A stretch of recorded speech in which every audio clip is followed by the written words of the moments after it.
Tá melhor. Então, meus irmãos, hoje a gente vai fazer então um pouquinho mais, já que a gente está em família, né? Vai ser um culto bem mais curto. Eu queria falar que eu tenho no coração de falar sobre o orgulho, como que a gente fala, a ostentação, o orgulho, né, das pessoas que estão fazendo bem ou que demonstram alguma caridade, né? Que a caridade a gente não pode demonstrar de jeito nenhum. Jesus, ele foi especialmente enfático nisso, né? Se fosse alguém assim, falando do jeito que Jesus falou para os fariseus, eu acho que ninguém mais não voltaria para a igreja para ouvir pregação. Porque quando a gente toma cuidado, eu vejo que eu estou pegando na versão ainda mais suave que a NVT, né? A nova versão transformadora. Essa. A tua ela é mais... Não, essa é a mesma. Ah, é a mesma também? Então, a gente vai analisar um pouquinho o que Jesus acha da nossa atitude, ou da atitude das pessoas, ou como que a gente realmente tem que... Qual a atitude que a gente tem que adotar quando a gente faz uma caridade, ou quando a gente também... Não é só em relação a dinheiro, em relação à palavra mesmo. A gente não tem que se achar, porque eu tenho, sei lá, 20 anos, 30 anos, 40, 50 anos de evangelho, de Bíblia, então eu sou o cara que conhece, ou sou a fulana, a ciclana que conhece mais que todo mundo. Vocês têm que me respeitar. Isso a gente vê muito hoje nessas congregações. A gente vê, por exemplo, que eles estão colocando lugares de honra, hein, para os anciãos, para colocar eles em destaque. Uma coisa a gente respeitar, a gente deve o respeito aos anciãos. É outra coisa os anciãos se destacarem, para eles serem vistos e reconhecidos. Isso é muito diferente, né? Quando a gente, por exemplo, eu reconheço que o Elias é uma pessoa boa, eu falo, não, o Elias realmente é maravilhoso. Agora, se o Elias mesmo fala, não, eu sou o cara. Mas é verdade, tem muita gente que fala isso. Sim. Quem vai fazer o que eu faço? Sou eu para fazer. Então, porque ninguém faz. Sou eu que dou caridade, que faço a coisa certa, os outros, tudo não presta. Entendeu? A gente tem que reconhecer, por exemplo, justamente o ancião. É a congregação que tem que reconhecer ele como ancião. Não é só uma questão de idade. Óbvio que também é. Mas não é uma questão de idade, a priori. Né? Então, a gente vai ver isso como que é Jesus falando, como Jesus está interpretando essas considerações, né, em relação tanto à fé, tanto ao dinheiro. Então, vamos pegar em Lucas, no Evangelho de Lucas,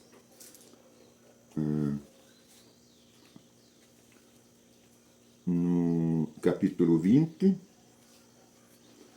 a partir do versículo 45.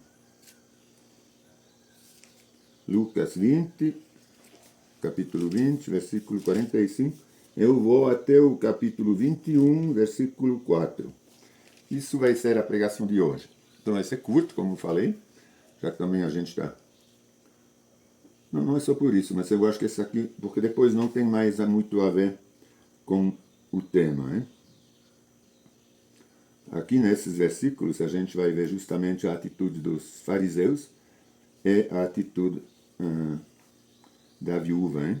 Que em relação ao dinheiro, dos fariseus também, e da viúva em relação ao dinheiro. Então,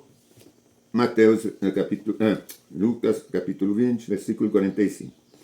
Então, enquanto as multidões o ouviam, Jesus se voltou para seus discípulos e disse, ou é Jesus falando para seus discípulos, certo? Porque imaginamos a cena. Ele está escrito aqui, então, enquanto as multidões, tinha muita gente lá, hein? Tinha multidão de gente. Só que ele está falando agora para quem é entendido, mais ou menos, né? Ele não fala para o leigo, que não vai entender nada. Ele está falando para os seus discípulos. Se voltou, aqui tem a multidão, e se voltou, fala agora, escuta, vou ensinar alguma coisa para vocês. Então isso é diretamente para nós, né? Discípulos de Cristo. Cuidado com os mestres da lei. Eu tenho aqui mestres da lei. Talvez em outras traduções tem fariseus. Aqui também. É porque Pode você ser tem a mesma. outra, É que ela tem a mesma. Hein? Aí, cuidado com os mestres da lei. É como se a gente falasse, cuidado com os pastores. Sim. Cuidado com os teólogos. Não é? Os falsos profetas. Aqui ele nem fala falsos mestres. Sim. Ele fala dos mestres mesmo. Já Ele fala dos pastores, cuidado com eles. Cuidado com os pastores. Ele não está falando falsos pastores, falsos mestres. Não. Está falando cuidado com os pastores, os caras que estão se achando sábios, né, sabidos. Aí, vê o que ele fala deles, de quem é erudito e conhecedor da palavra. Né? A gente vai interpretar aqui, quando ele fala da lei, era os fariseus, os mestres que conheciam a lei, né? A palavra. Então, sim, você quer falar? Eles falam, não, escribas. Os escribas, que são fariseus. Né? Aqueles que escrevem é chamado de fariseus também. Exatamente. Então, os fariseus eram os responsáveis naquela época, né, que conheciam, seria como hoje os presbíteros, né, os líderes. Então, ele fala, cuidado com eles. Veja o que ele fala que eles gostam. Ele coloca todo mundo no mesmo saco. Hein? Ele não está falando, não, tem uns que gostam. Tem uns que gostam. Não, ele fala, eles gostam, os que conhecem a palavra, os que conhecem a lei. Em geral, eles gostam de se exibir como? Com vestes longas e de receber saudações respeitosas. O que a gente vê? Eu estava falando para minha irmã, para você também, a gente olhou os vídeos dos protestantes na Suíça, que estava batizando. Vai exibição, é um espetáculo, é um show. É um show. O pastor, igreja protestante, com uma, não sei se chama bata, aqui como é que chama? Esse negócio grande. Uma branco. Antigamente, o milênio dos pastores na Suíça, eles tinham um negócio simples, às vezes preto. Mas a maior parte do tempo eles estavam em terno. Claro que sim. Todo o catecismo eu vivi como pastor de terno. Só na ocasião do culto.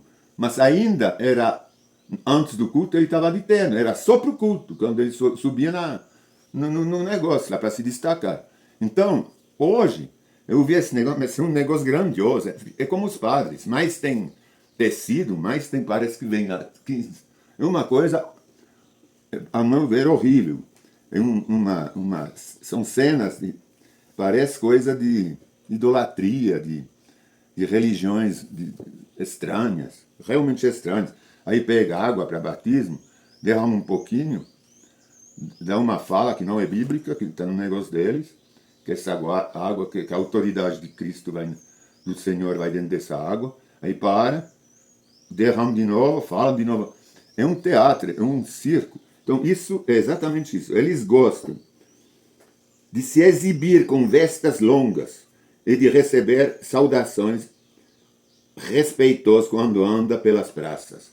Isso, mas é o reflexo desses líderes hoje.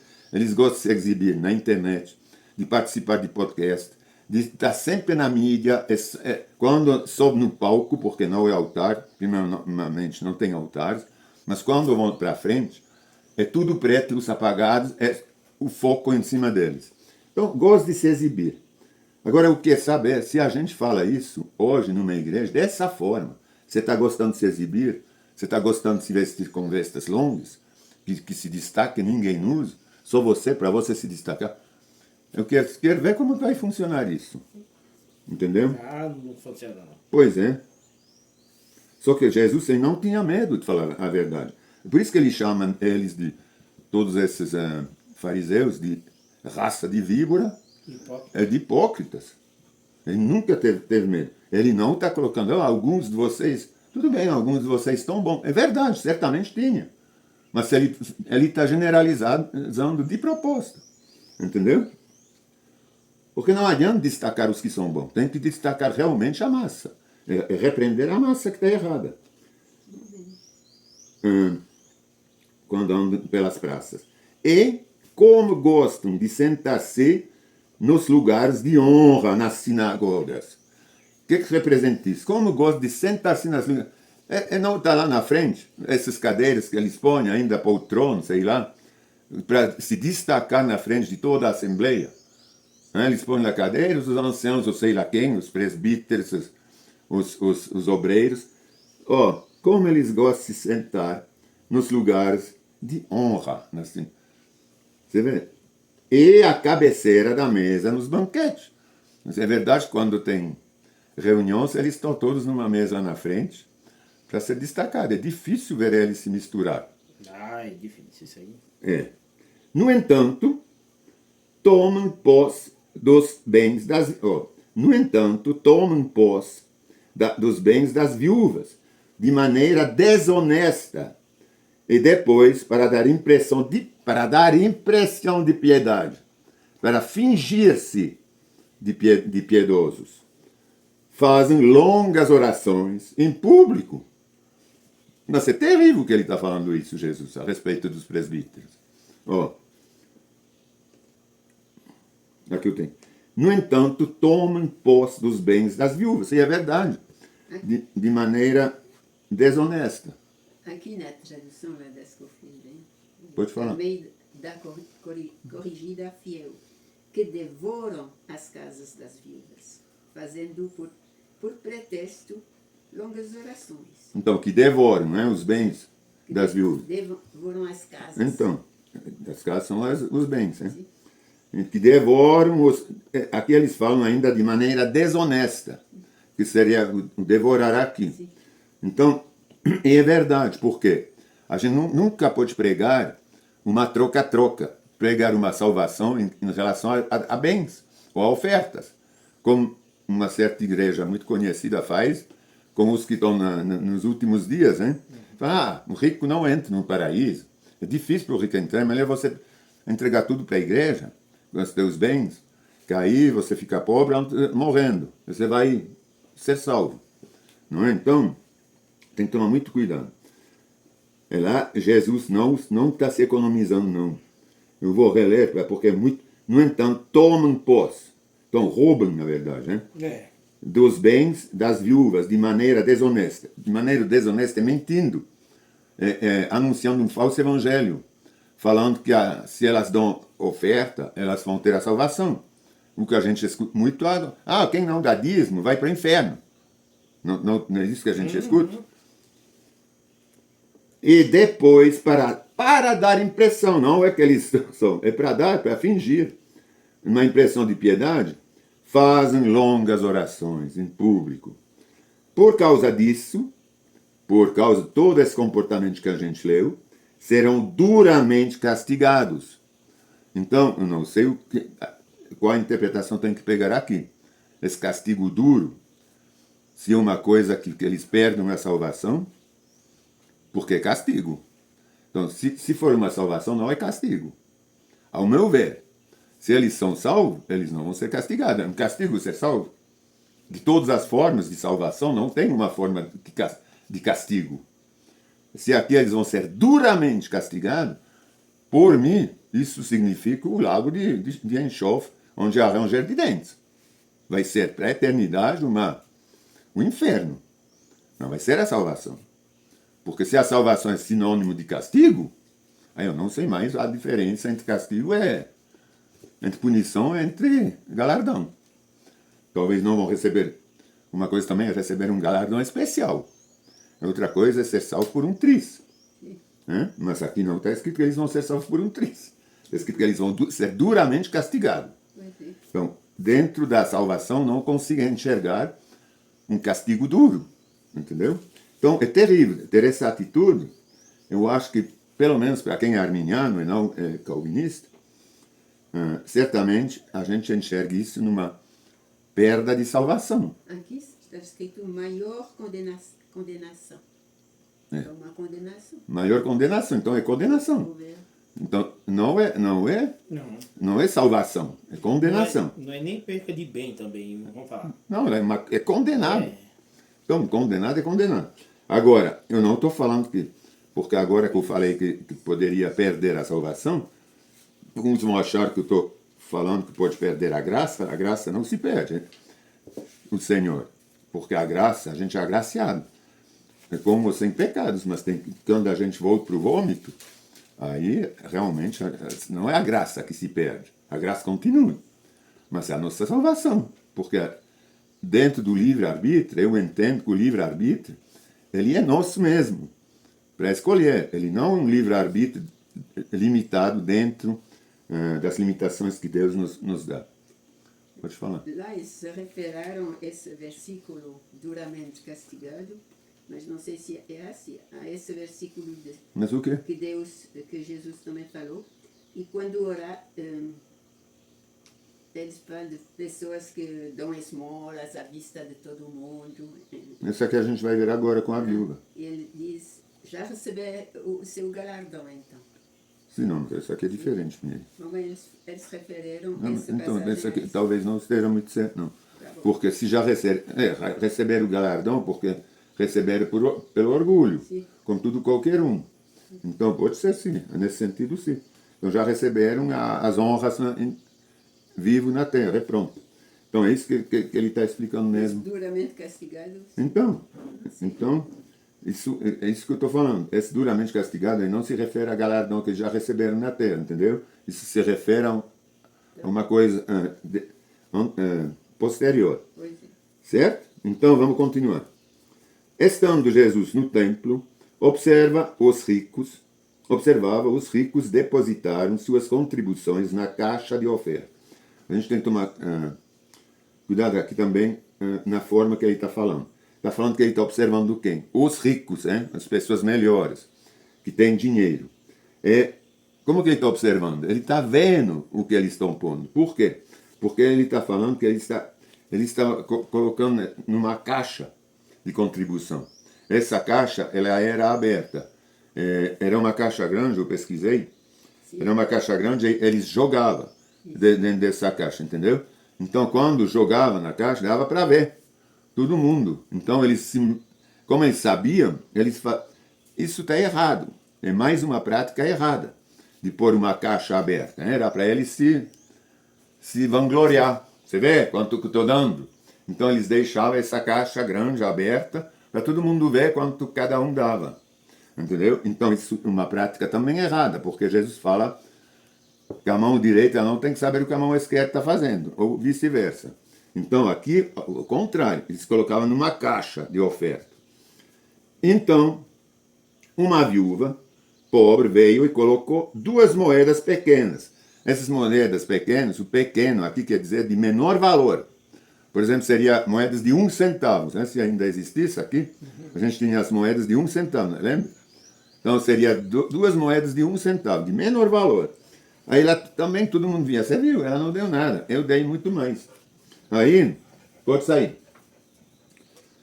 Aí Jesus diz, eu lhes digo a verdade, esta viúva pobre não de espírito, mas sim de dinheiro, deu mais que todos os outros.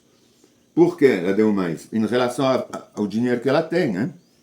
Ela deu mais. Se um rico tem, vamos supor que ele recebe 1.000 por mês para gastar, e a viúva ela recebe 100 para gastar, ele tem que dar 10 vezes mais para dar a mesma coisa que a viúva dá.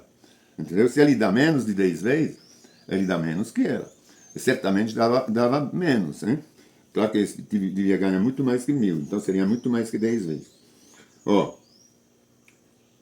Aí Jesus fala bem, eles deram uma parte do que lhes sobrava. Hoje o que o pessoal faz? Alguém está dando para um pobre, porque essa aqui também, ninguém deveria dar para a igreja, para a assembleia. Deveria dar para quem precisa.